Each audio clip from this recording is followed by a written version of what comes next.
Chapter 25: Myths and Misconceptions about Fasting. Fasting has been practiced for thousands of years, spanning religious, cultural, and health-related purposes. However, along with its long history comes a range of myths and misconceptions that persist in modern society. While fasting has undeniable benefits, it is often surrounded by misinformation, which can lead to confusion and potentially harmful practices. In this chapter, we will explore some of the most common myths about fasting, examine the truths behind these beliefs, and clarify misconceptions that have gained traction in recent years. Myth 1. Fasting will cause immediate muscle loss. One of the most pervasive myths about fasting is that it leads to rapid muscle breakdown. Many people worry that when the body is deprived of food, it will turn to muscle tissue as an energy source, causing significant muscle loss in just a few hours of fasting. The truth: while it is true that the body can break down some muscle protein for energy during extended fasting, this process does not occur as quickly or dramatically as many people fear. In fact, in the initial stages of fasting, the body primarily relies on its glycogen stores, stored carbohydrates, and fat reserves for energy.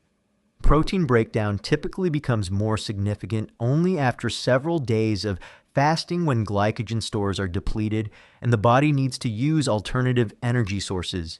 Short-term fasting, such as intermittent fasting, does not significantly affect muscle mass if proper nutrition is consumed during feeding windows. Additionally, research shows that fasting can increase growth hormone levels, which can help preserve muscle mass during fasting periods. Strength training and consuming adequate protein during eating periods also support muscle maintenance. Myth 2. Fasting slows down your metabolism. Another common misconception is that fasting causes the metabolism to slow down, leading to long-term weight gain or making it harder to lose weight in the future. Many believe that extended periods without food will put the body into starvation mode, where it holds on to fat rather than burning it. The truth: while prolonged, severe caloric restriction over extended periods can slow down the metabolism, short-term fasting does not have the same effect. In fact, studies suggest that intermittent fasting may boost metabolism in the short term. During fasting, the body releases norepinephrine and adrenaline, which help increase fat breakdown and mobilize energy stores, temporarily boosting metabolic rate. It is only when fasting becomes extreme or prolonged, for example, over multiple days or weeks without sufficient caloric intake, that the body's metabolism may begin to slow down. This is a protective mechanism to conserve energy during periods of starvation. However, intermittent fasting or alternate day fasting, when practiced correctly, does not typically lead to metabolic slowdown. Myth 3. Fasting equals starvation. Some people equate fasting with starvation, believing that going without food for extended periods will harm the body, damage organs, or trigger a state of starvation that can have long-lasting effects. The truth: fasting and starvation are two very different states. Fasting is a voluntary, controlled process where an individual chooses not to eat for a specific period of time, often while still consuming water or other non-caloric beverages. Starvation, on the other hand, occurs when the body is deprived of essential nutrients over an extended period, leading to malnutrition and health complications. In a healthy individual, fasting for short durations, such as 12 to 24 hours, or even longer, up to several days in certain cases, is unlikely to lead to harmful effects. The body is well equipped to handle temporary periods of food deprivation by relying on its energy stores. While starvation can cause serious damage to the body over time, fasting is typically safe when done properly and with adequate hydration. Myth 4. Fasting causes blood sugar to crash. A frequent concern, especially among individuals with blood sugar regulation issues, is that fasting will cause dangerously low blood sugar levels, hypoglycemia, leading to fainting, dizziness, or even serious medical emergencies. The truth. For most healthy individuals, fasting does not lead to hypoglycemia. During fasting, the body naturally regulates blood sugar levels by breaking down glycogen stored in the liver and muscles and producing glucose through gluconeogenesis.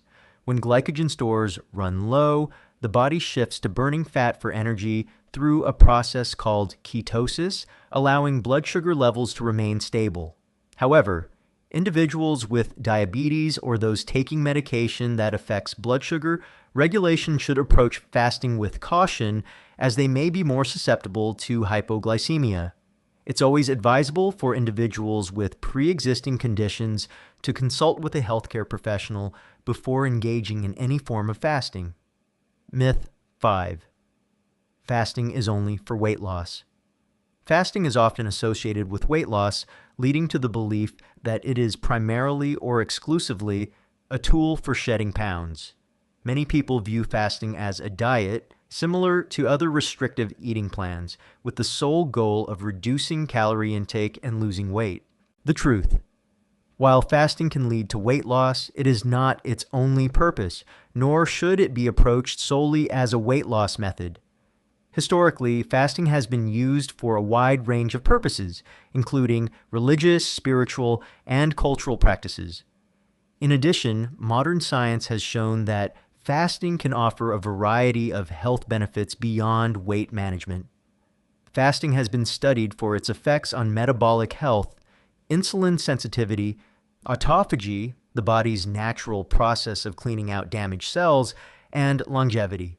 It has also been explored as a therapeutic intervention for certain diseases, such as cancer and neurodegenerative conditions.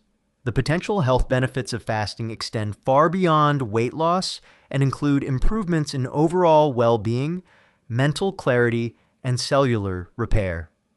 Myth 6. You should never exercise. While fasting. Many people believe that exercising during a fasted state is harmful, assuming that without fuel from food, the body won't have enough energy to perform well, and that working out while fasting can lead to muscle breakdown or exhaustion. The truth. While exercising during a fasted state may feel challenging at first, it can be safe and even beneficial for certain types of exercise. Fasted cardio, for example, has been popularized as a way to enhance fat burning. During low-intensity exercise, the body is more likely to tap into fat stores for energy when glycogen levels are low.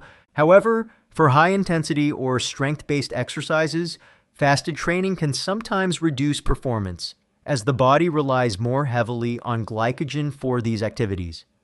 The key is to listen to your body and tailor your workouts to your energy levels and fasting protocol.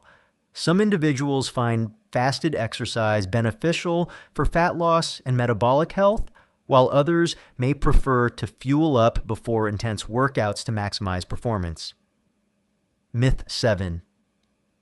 Fasting is dangerous for everyone.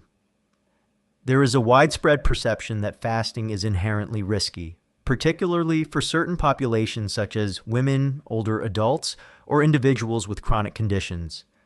Some believe that fasting can cause hormonal imbalances, disrupt menstrual cycles, or lead to nutrient deficiencies.